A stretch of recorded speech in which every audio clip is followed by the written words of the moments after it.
in this video we are going to start a discussion with our second lecture. We are going to introduce architecture of 8085 microprocessor. So this one, as we have seen in earlier video, this architecture is based on Intel architecture, and Intel have created this processor in 1976 by using 6500 transistor of 3 micrometer. Okay, so how this processor exactly works, we have to understand that by understanding the architecture of your microprocessor Intel 8085. So this is the architectural block diagram of your processor 8085. Inside that we have multiple blocks there. Number one, we have a serial I/O control which is used for interfacing devices, or which is used for interfacing input-output devices with your processor. After that, we have interrupt control there. So whenever any hardware or software interrupt is going to occur inside your processor, we are going to use an interrupt control section there. In further videos, we are going to discuss this all point in detail, but in this video, we have to make this video very short. Next section is there, that is your resistor bank. As we know, each device, each processor need a memory, but processor need that memories to interface with it by using the outside devices. So ultimately, we are going to interface the memories with your processor by using I/O devices. But inside the processor, some processes always occur. So we are going to discuss about that process. But whenever we want to occur that processes inside your processor, we need a resistor memory there inside your processor. So we have multiple resistor banks there, and it is further divided into three categories: general purpose, special purpose, and your temporary resistors are there. So what is the meaning of a general purpose resistor? General purpose resistor are used for your user purpose. User purpose in the sense any programmer or any coder can use that general purpose resistor for storing the data, and we can further process that data stored inside your that is your resistor. After that, we have some special function resistors there, that is PC, stack pointer, increment, decrement, and here instruction register, instruction decoder, and machine cycle decoder. Second, we have here flag register. We have temporary register there as an extra, that is we are going to call it temporary register. Three temporary registers are there, W and Z. We can use this, but user cannot directly access that register. We have accumulator. If we think about the architecture of 8085, the basic rule is there. Whenever we want to process any instruction, or whenever we want to process any data or any task, the output of that task ultimately gets stored inside the accumulator. Now we are going to further discuss about the remaining section, that is we have flag registers there, instruction decoder there, instruction register, timing and control. So whenever we want to process any task, who is going to control the execution of that task? That process is what is controlled by timing and control section. So in detail we are going to tell how this architecture works. Consider we have an assembly line program, or maybe consider that we have to add two data. Okay, so first you have to enter that data, or maybe you have to store that data inside the register. When you are storing that data inside the register, you have to process that data. For processing that data, you have to provide an instruction to your processor. For example, we are providing an instruction that is perform addition. For that we have a add B. So add B, what is the meaning of add B? Before processing add B, we first have to store the data into a register. So first register is there, that is B. And second, whatever data is going to get processed is going to store inside the accumulator. So we first have to move the data to an accumulator, that is one digit, and second digit is not going to get stored inside the B. And after that, we are going to provide the instruction. For example, we have provided the instruction add. So what exactly happened when we provide any instruction to your processor? If you think about the processor, each time processor needs a data, and processor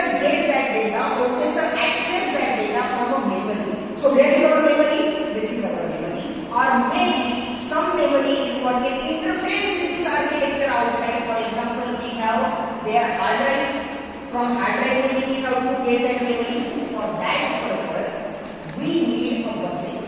So here we have 8 bit internal data bus. So by using this internal 8-bit data address bus and your control bus, we can provide the control signal, we can access the data, we can perform multiple things by using this 8-bit internal buses. So we are not going to discuss about the buses. In further video we are going to start discussion on structure of buses and all. But in this lecture we just want to understand how this architecture works. So we are going to come back on the first point that we have to perform addition on the two numbers. So what we exactly have to do? We have to perform an addition between two resistors. Why?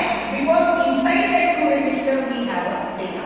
For example, we have a data 3 inside a B and we have data 1 inside the accumulator. Now what we have to do? We have to perform an add. What we have provided? We have provided a instruction that is do a addition. What exactly processor used to do? Processor first fetch the data. Where we have stored 3, you have stored a 3 inside the memory. So fetch that 3 and store that 3 into any register. How we used to do that? By decoding the instruction. For example, we have provided the instruction move. What is the meaning of move? Move the data from one location to another location. Okay. So from memory you have to fetch some data. So first data is what get moved, the instruction is what get fetched. Now instruction is what get fetched. We know meaning of add. Why? Because it's an assembly language. We can read A add means addition. But how processor is going to know that? How ALU is going to know that? We have to decode that instruction for serving the output to your processor, that what kind of operation they have to perform. Third thing, after decoding that instruction, what we have to do? We have to execute that instruction. So it is going to add two things. Okay. So fetch, decode and execute are 3 principles followed in this architecture. So whenever any instruction is getting provided to your processor, you first have to fetch the data from memory. After that, we have to decode that data and then data is get executed. How this process occurred? First, we have the data moved to a register B. Okay, we know that which data need to be get added in the accumulator, stored inside the B. So data is going to travel through this to a temporary register. Second data is what we have to move into a accumulator. Now, first data is in temporary register, second data is in accumulator. Now, which second instruction is going to be there? Perform an addition. Okay. So where is that instruction? Instruction is inside the memory. Data is also inside the memory, and every single thing is inside the memory. So we have to use the address bus, data bus, and control bus. Now, data is also going to come back with that instruction is also going to come back for decoding purpose. Okay, so instruction is going to be here in an instruction register. What is the meaning of that instruction? We have to convert that instruction into a machine code. Okay, so that instruction is get decoded by using an instruction decoder and machine cycle encoder.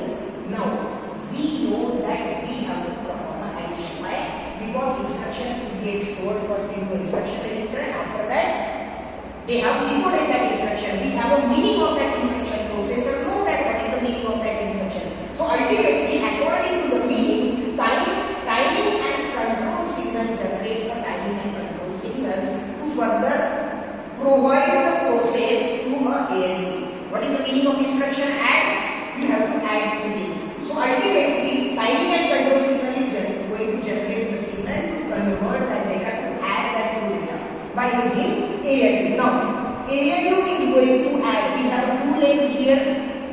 So one leg take the input of accumulator and one leg is going to take the input of temporary register. Data is going to get add and output ultimately is going to be there by using 8-bit instruction. Sorry, data bus. Now we can store that output into any general purpose register also. But here we have a flag register. In further videos we are going to discuss about that flag register. Every component have different value and weightages in this particular. But now this video is not going to be a lengthy if we are going to discuss about every single thing. But I am just talking the basic things of that. Here we have a flag register. Why we need a flag register here? Whenever we process any data, maybe it is we are going to process the data by using ALU. So what ALU used to do?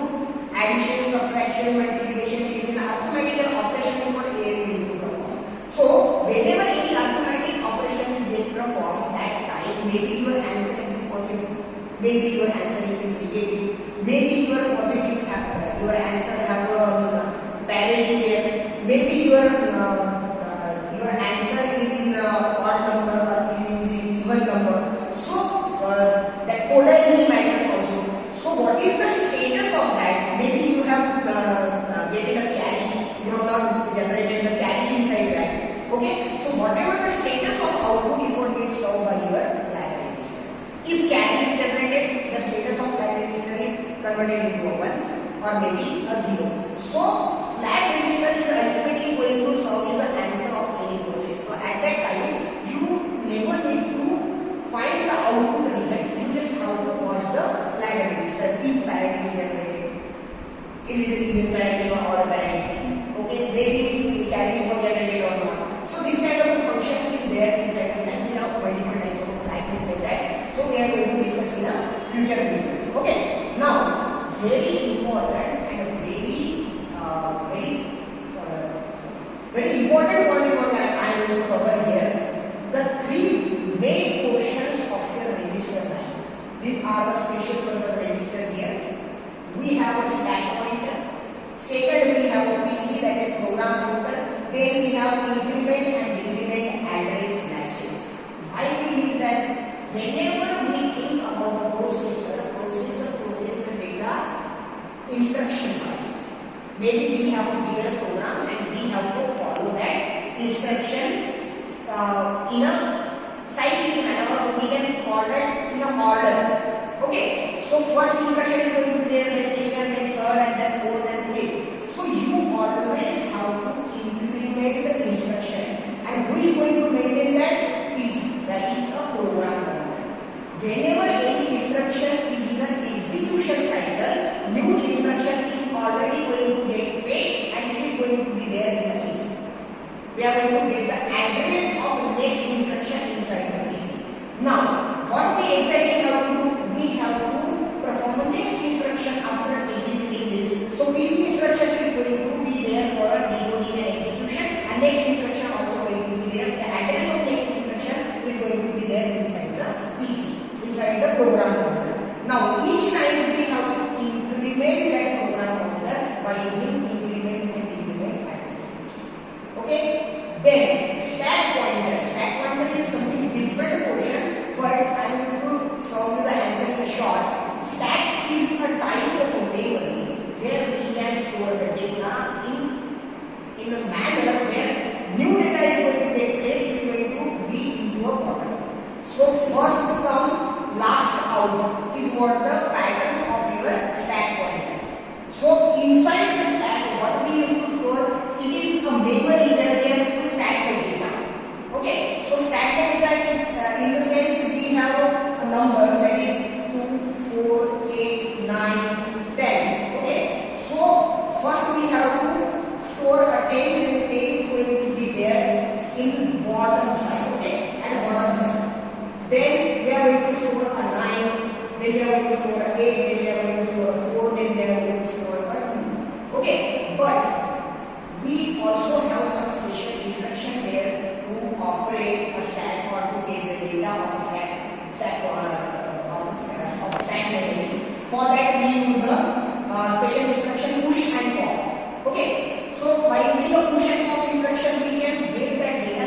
The data is not going to be out into a first in last out. First in last out.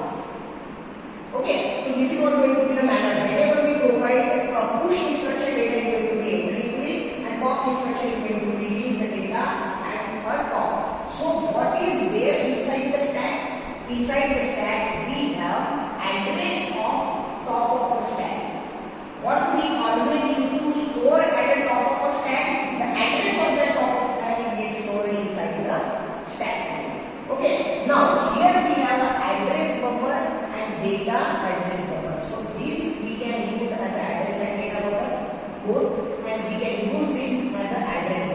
So if the address buffer is of 16 bit and data bus is of 8 bit. Okay. So here we have A0 to A7 and remaining bits from A8 to A50 is what here is the address buffer. Buffer, what is the meaning of a buffer? Whenever we want any data, but in a controlled manner. Maybe we want a data, all of a sudden we are not going to serve every data. Okay, so bit by bit data is what needed. One string is ready and second string is what also need to be there inside that. So buffer are the devices which can hold the data. Okay, so these are the buffer which can hold the data. So two buffers are there. Address buffer is of 8 bit and data and address buffer of 8 bit. So upper and lower bits are going to be there. Now, few basic points and basic things of this architecture. We have a multiplexer here. What is the meaning of multiplexer? We have multiple registers here. From that we have 6 general purpose registers there. From that 6 general purpose register, which targetful register we have to select for the process is what ultimately is selected by this multiplexer. Then we